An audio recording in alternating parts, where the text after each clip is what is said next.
ವಿಜಯೇಂದ್ರ ಬದಲಾವಣೆಗೆ ಪಟ್ಟು ಹಿಡಿದಿರುವ ರೆಬಲ್ ಯತ್ನಾಳ್ಗೆ ಬಿಜೆಪಿಯ ಕೇಂದ್ರೀಯ ಶಿಸ್ತು ಸಮಿತಿ ನೋಟಿಸ್ ಕೊಟ್ಟಿತ್ತು. 72 ಗಂಟೆಗಳಲ್ಲಿ ಉತ್ತರ ಕೊಡಿ ಅಂತ ಹೇಳಿತ್ತು. ಇಲ್ಲಿವರೆಗೂ ಕೊಟ್ಟಿರಲಿಲ್ಲ, ಈಗ ಉತ್ತರ ಕೊಟ್ಟಿದ್ದಾರೆ. 9 ಪುಟದಲ್ಲಿ ಅವರು ಉತ್ತರ ಇದೆ. ಸೊ ಅವ್ರು ಹೇಳ್ತಾರೆ, ಪಕ್ಷಕ್ಕೆ ಧಕ್ಕೆ ಆಗುವ ಕೆಲಸ ಮಾಡಿಲ್ಲ, ನಾನು ವಿಜಯೇಂದ್ರ ಬದಲಾವಣೆ ಒತ್ತಾಯ ಮಾಡಿದ್ದೀವಿ ಅಂತ ಹೇಳಿದ್ದಾರೆ. ಇನ್ನು ನಾಡಿದ್ದು ಯತ್ನಾಳ್ ಕರೆದಿರುವಂತಹ ಸಭೆಗೆ ನಾನು ತಲೆ ಕೆಡಿಸಿಕೊಳ್ಳಲ್ಲ ಅಂತ ವಿಜಯೇಂದ್ರ ತಿಳಿಸಿದ್ದಾರೆ. ಈ ಮಧ್ಯೆ ಶಾಸಕರ ಮೇಲೆ ಹಿಡಿತ ಸಾಧಿಸುವ ವಿಚಾರದಲ್ಲಿ ವಿಜಯೇಂದ್ರ ಮತ್ತು ಅಶೋಕ್ ನಡುವೆ ಮುಸುಕಿನ ಗುದ್ದಾಟ ಶುರುವಾಗಿದೆ.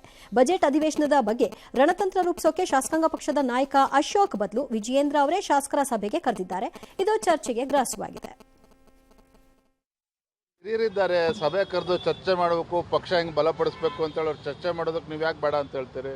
ಅದ್ರ ಬಗ್ಗೆ ನಾನು ತಲೆ ಕೆಡಿಸ್ಕೊಂಡಿಲ್ಲ. ಯಾಕಂದರೆ ಯಾರೇನೇ ಮಾಡಿದ್ರು ಕೂಡ ಪಕ್ಷಕ್ಕೆ ಪೂರಕವಾಗಿ ಆಗಬೇಕು ಅಂತಕ್ಕಂಥದ್ದು ನಮ್ಮೆಲ್ಲರ ಅಭಿಲಾಷೆ. ಇನ್ನು ಯತ್ನಾಳ್ ಅವ್ರ ಉತ್ತರ ಏನು ಅಂತ ಕ್ವಿಕ್ ಆಗಿ ನೋಡ್ಬಿಡೋಣ. ಪಕ್ಷದಲ್ಲಿ ಕುಟುಂಬ ರಾಜಕೀಯ ಮಿತಿ ಮೀರಿಬಿಟ್ಟಿದೆ ಅಂತೆ. ಪಕ್ಷದ ಭವಿಷ್ಯದ ದೃಷ್ಟಿಯಿಂದ ಇದಕ್ಕೆಲ್ಲ ಬ್ರೇಕ್ ಹಾಕಿ ವಿಜೇಂದ್ರ ಅವರೇ ಗುಂಪುಗಾರಿಕೆ ಮಾಡ್ತಾ ಇದ್ದಾರೆ. ಹಿರಿಯ ನಾಯಕರನ್ನ ವಿಜೇಂದ್ರ ವಿಶ್ವಾಸಕ್ಕೇನೆ ಪಡಿತಾ ಇಲ್ಲ. ಕಾಂಗ್ರೆಸ್ ಜೊತೆಗೆ ಹೊಂದಾಣಿಕೆ ರಾಜಕೀಯ ಮಾಡ್ತಾ ಇದ್ದಾರೆ. ಇದು ಪಕ್ಷದ ಸಂಘಟನೆಯನ್ನು ಬಲಹೀನ ಮಾಡಬಹುದು.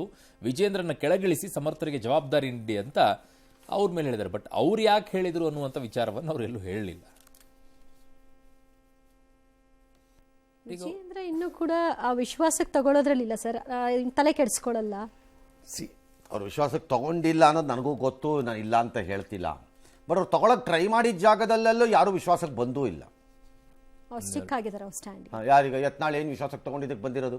ನಮ್ಮ ಮನೆಗೆ ಬರಬೇಡ ಅಂತಾರೆ. ಅವ್ನು ಬರ್ತೀನಿ ಅಂತ ತಕ್ಷಣ ಅವನ ಅಪ್ಪ ಮಗ ಇದನ್ನೆಲ್ಲ ಅವ್ನು ಲಂಚ್ಕೋರ ಅಂತ ಬೈತಾರೆ. ಬಾಯಿ ಬಂದಂಗೆಲ್ಲ ಬೈದ್ ಬಿಡೋದು. ವಿಶ್ವಾಸಕ್ಕೆ ಪಕ್ಷ ಕಟ್ತೀವಿ ನಾವು ಅನ್ನೋದು ಗುಂಪುಗಾರಿಕೆ ಅನ್ನೋದು. ಎಲ್ಲರೂ ಗುಂಪುಗಾರಿಕೆ. ಅದಕ್ಕೆ ಹೇಳಿದ್ದು, ಅಯೋಗ್ಯರಿರುವಂತಹ ಪಕ್ಷದ ಬಗ್ಗೆ ಯಾಕ್ರಪ್ಪ ನನ್ನ ಕೈಲಿ ಮಾತಾಡಿಸಿ ನನ್ನ ಪ್ರಾಣ ತಿಂತೀರಿ? ಸುಮ್ಮನೆ ಅಯೋಗ್ಯರು. ಆ ಪಕ್ಷ ಸಾಯ್ಬೇಕಿಲ್ಲಿ, ಹೊಸದಾಗಿ ಹುಟ್ಟಬೇಕು.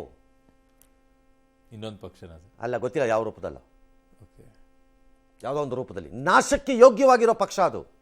ಅದು ನಾಶ ಆಗಿ ಹೊಸದಾಗಿ ಬರಬೇಕು, ಯಾವ್ದಾರ ಒಂದು ಬೇರೆ ಬ್ಲಡ್ಡಲ್ಲಿ.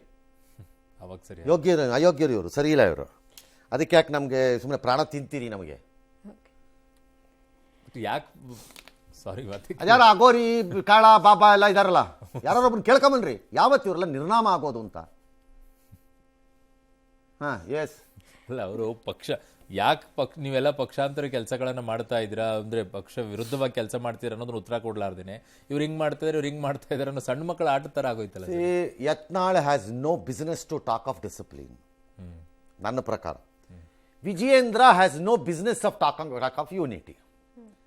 ವಿಜಯೇಂದ್ರ ಒಮ್ಮತ, ಸಹಮತ, ಸಹಜೀವನ, ಸಹಬಾಳ್ವೆ ಈ ವಿಚಾರದಲ್ಲಿ ಮಾತಾಡೋಕ್ಕೆ ಅವ್ರಿಗೆ ಯೋಗ್ಯತೆ ಇದೆ ಅಂತ ನನಗನ್ನಿಸ್ತಿಲ್ಲ.